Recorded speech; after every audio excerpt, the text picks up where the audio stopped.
bizim aviasiya mühərriklərinin konstruksiyası və nəzəriyyəsi kabinetidir. Burada aviasiya mühərriklərinin nəzəriyyəsini öyrənir və praktikada, yəni mühərrik üzərində aydınlaşdırırlar. Bu da bizim müəllimdir, Lukalov Aleksandr Nikitis. Öz bütün biliyini və arzularını uşaqlara öyrədir.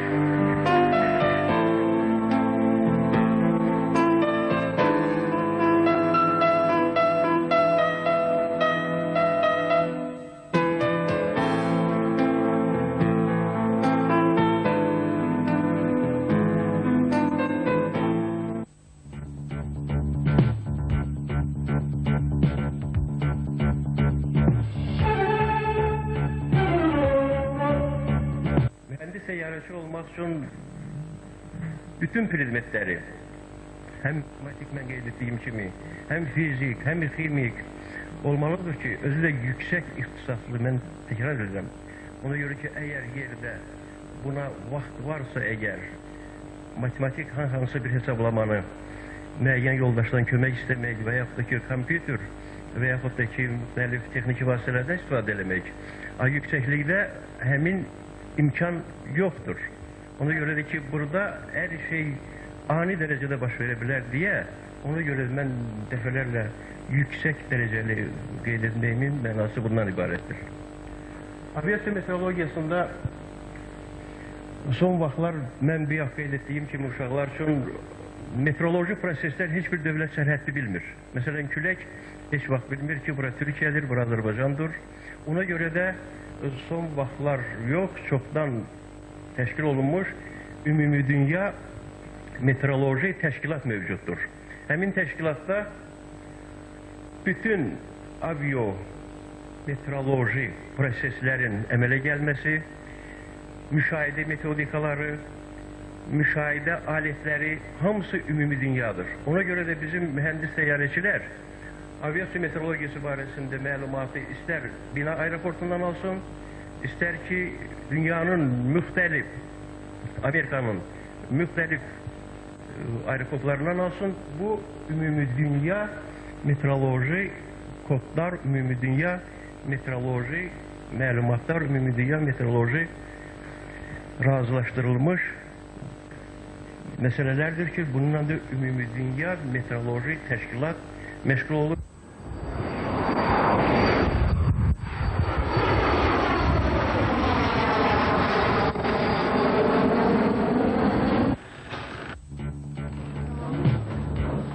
Welcome. Oh, it's an English lesson. Yes, certainly. It's an English lesson for pilots. Please, you may put your questions.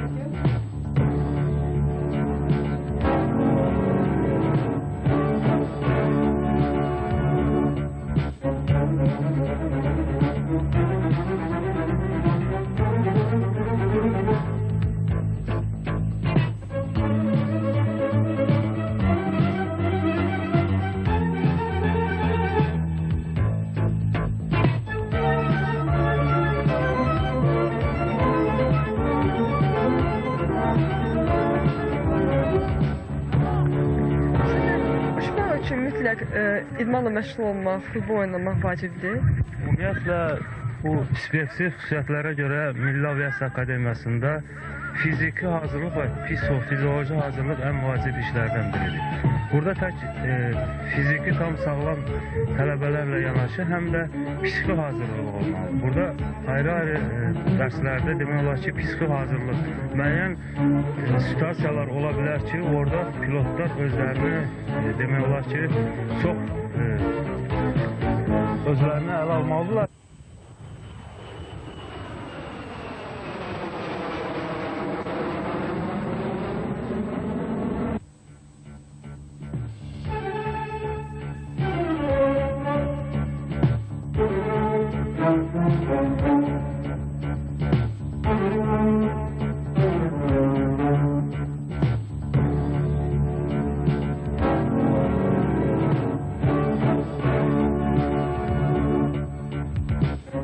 Azərbaycan Hava Yolları kimi böyük bir konserndə rəhbərlik etmək, gənc təyyarəçilərə dərs demək və nasaz təyyarəni yerə endirmək. Bunlardan hansı sizin üçün daha məsuliyyətlidir?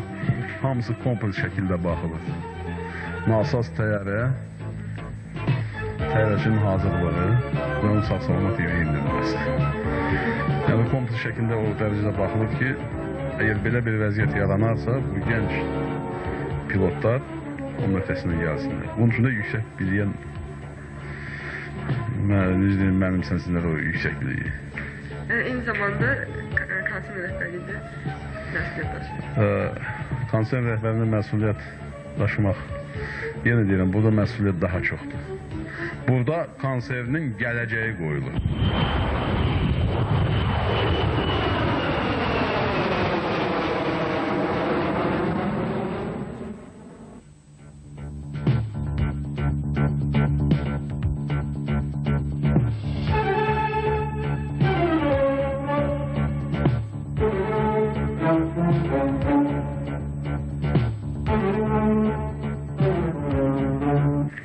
Uşaqlar deyirlər, uçuşdan sonra mütləq dincəlmək lazımdır. Siz necə bu fikirlə razısınız? Necə istirahət edirsiniz? Normal istirahət gedirdim. Gəlirik evdə, dincəlirik. Otaqlar da şərait yaxşıdır. Belə də sonra boş vaxtlarımızda tenis oynayırıq, futbol. Necə lazım? Biz də həmçinin yaxşı istirahət edirik uçuşdan sonra, trenajordan sonra gəlirik. Şərait yaxşıdır. Bəli, çox yaxşı şərait, çoxdur. Gördüyünüz kimi bizim otaqda mebellər hansı xarici mebellərdir, yaxşı şərait yaradıblar bizim üçün. Gedirik institutumuzun rektoru yanına, İlyas Kimsovun yanına. O bizim deməli bütün bu proseslərin, yəni uçuşa hazırlaşmaq, nəzəri, praktiki cəhətdən nəzarət edən işçilər, rəhbər işçidir və bizi daima nəzarət altında saxlayır, bütün işlərimizi, bütün hamısını o özü nəzarət edir.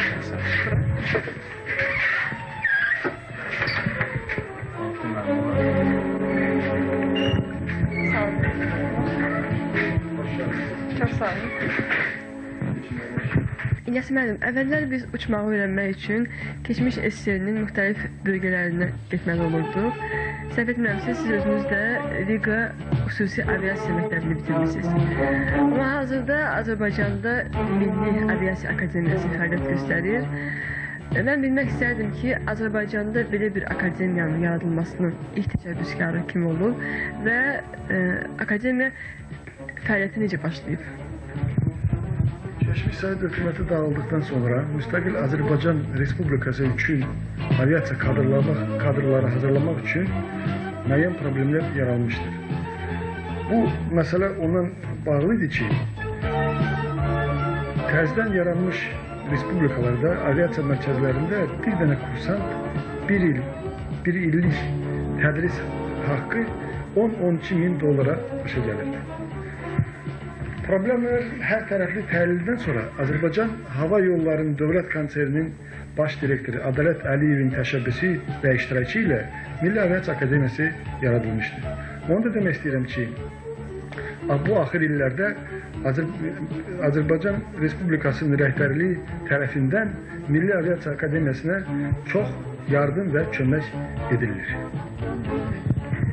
Bu il akademiyanın ilk buraxılışı olacaq. Bilmək istərdim ki, bu akademiyanın yetişdirdiyi kadrlar işlə təminatı necə olacaq? Praktiki akademiyanı qutaran tələbələr praktiki hamısı Azərbaycan Dövlət Konserində işləyəcəklər. Növbəti 1996-1997-ci ildəki qəbul haqqında nə deyə bilərsiniz? Deməli, 96-97-ci illər qəbul bizdə belə olacaq ki, praktiki 2 ixtisas üzrə qəbul olunacaq. Mühəndis təyyarəçi, mühəndis mexanik. Onlar da sənədləri biz başlamışıq qəbul eləməyə. İndi kimin həvəsi var, kimin ürəyi uçuşla özünü bağlamaq istəyirsə, deməli, buyursun bizim akademiyaya. Biz çox şad olarıq ki, yaxşı, bilikli uşaqlar bizə qəbul olunsun. Onu siz bilirsiniz ki, uşaqlar burada oxumalıdır və yaxşı texnikadan başlayıb çıxmalıdır. Neçə yaşında qəbul? Yaş 10-cu sinifi, 11-ci sinifi qutaran uşaqlar, İlyas müəllim bizimlə söhbətində onu da dedi ki, akademiyada təhsil alan tələbələr xüsusi geyim forması, gündəlik tələbat malları, təqaüd və gündə 3 dəfə yeməklə təmin olunublar. Akademiyada müdiriyyət tərəfindən müəyyən olunmuş qayda-qanuna hamı bir nəfər kimi riayət etməlidir. İçki içən tələbə adından məhrum edilir, siqaret çəkən isə 3 gün ərzində akademiyanın ətrafındakı həyatyanı sahəni səliqə səhmana salmalıdır. Nəzərə alın ki, tələbələrin 99%-ni oğlanlar təşkil edir.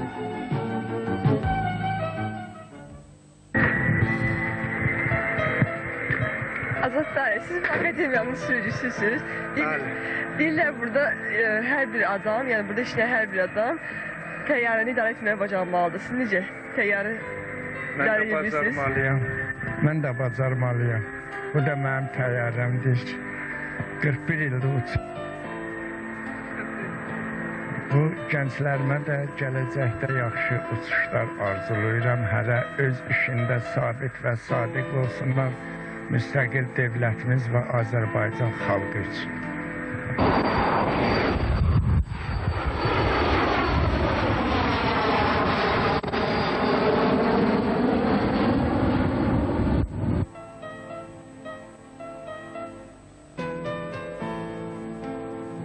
Təyyarə raketində məşqləri öyrəndikdən sonra təyyarənin əyani sürətdə necə idarə edildiyini görmək üçün Milli Aviasiya Akademiyasının 4-cü kurs tələbəsi, gənc təyyarəçi Toğrul Cəfərzadənin idarə etdiyi Bakı-Tbilisi marşrutu ilə uçan Yak-40 tipli təyyarə ilə Gürcüstana yola düşdük. Ümumiyyətlə, Azərbaycanın milli aviasiyasında təyyarəçiliyi nəsildən nəslə ötürmək kimi gözəl bir ənənə mövcuddur. Elə götürək bizi səma səyahətində çıxaran təyyarəçi Toğrul Cəfərzadənin ailəsini. Atası Rauf Cəfərzadə 25 ildir ki, təyyarəçidir. Hazırda o, Boeing 707 tipli təyyarə ilə mavi göyləri fəth edir. Qardaşı Tural Cəfərzadə isə Akademiyanın Təyyarəçilik Fakültəsinin 1-ci kursunda təhsil alır. Onu da qeyd edim ki, veriliş boyu Aviasiya Akademiyası ilə tanışlıqda bizə bələdçilik edən Akademiyanın Təyyarəçilik Fakültəsinin sonuncu kurs tələbəsi Fərhad Cabbarov da dəfələrlə sərbəst uçuşlarda olub.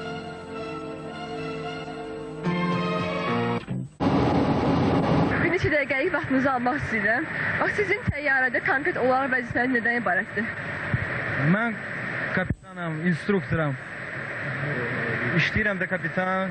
Bu da bizim kursantımızdır. Özdə nə demək istəyirdim ki, heç vaxt bilmədim ki, belə olacağım instruktor, dərs verəcəyim bu uşaqlara. Təyyarəçi kursant kimi mənim artıq 18-ci uçuşumdur. Hansı şəhərlər uçmuşsan indiyə qədər? Uçmuşuq biz Naxçıvana, Yevlaxa, Zaqatala, Naftalan, Tbilisi uçuruq. Toğrul, ilk uçuşun nə vaxt olub? İlk uçuşum mənim noyabrın 8-də olub, aerodromda trenirovka keçmişim. Bir il əvvəldə? Bəli, 95-ci ildə. Bax, ilk dəfə ayağın yerdən üzülən zaman, yəni biləndə ki, artıq təyyarəni sən idarə edirsən, hansı hissləri keçirmirsən? Bu hissləri doğrusu deyəndə sözlərlə ifadə eləmək çox çətindir. Yəqin həyəcan olmuşsan herhalde.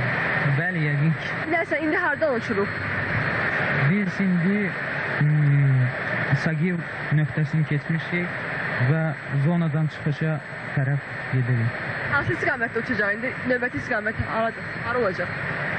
İndi növbəti nöqtə Qurak olacaq. İndi bizim istiqamətimiz 290 dərəcə kursla uçuruq. Sizin təyyarədə vəzifəniz nədən ibarətdir? Я в бортмеханике самолета. Это считать, что в общем, все ясно. Я должен следить за всеми, чтобы двигатель все это работал. Параметры должен соответствовать, которые руководящему документу. Mən də bu eskadrilyanın komandiriyəm. 3-cü uçuş dəstəsi eskadrilyası. Hansı təyyarədə uçmaq daha maraqlıdır? Yük təyyarəsi yoxsa sənin için təyyarəsi ilə? Mən yük seçirəm. Mən üçün yük üstünü sevirəm. Nəyə görə ki? Xoşlayıram. Əvvəlin başlamışam kimya, o aniki təyyarələr var. Onlarla kənd təsərrüfatı sayəsində işləmişim. Uçuşlarınızdan hansı ən maraqlı olub sizin üçün? İlk dəfə kapitan uçam. Elmira ailəsiz. Bəli. Uşağınız var. Evet, bir kızım var. Neçə yaşı var? 14. Tez-tez qızınızı tək qoymalı olursunuz. Tek heç vaxt qalmır. Tek qalmır evdə, baxanı var. Onun üçün darıxmırsınız uşaqda olanda. Çox darıxıram. Yaman darıxıram. Bəs yoldaşınızın siz həyatında münasibəti necədir? Yaxşı, normal. Təyyarə bələdçisi həm maraqlı bir sənətdir, həm də təhlükəli. Onun təhlükəli tərəfi sizi qorxutmurdur. Öyrənmişik.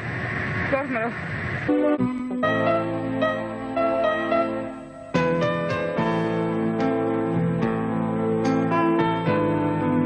Onu da deyim ki, uçmaq heç də asan deyil.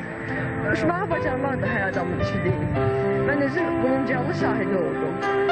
Ancaq səmanın mavi ənginliyinə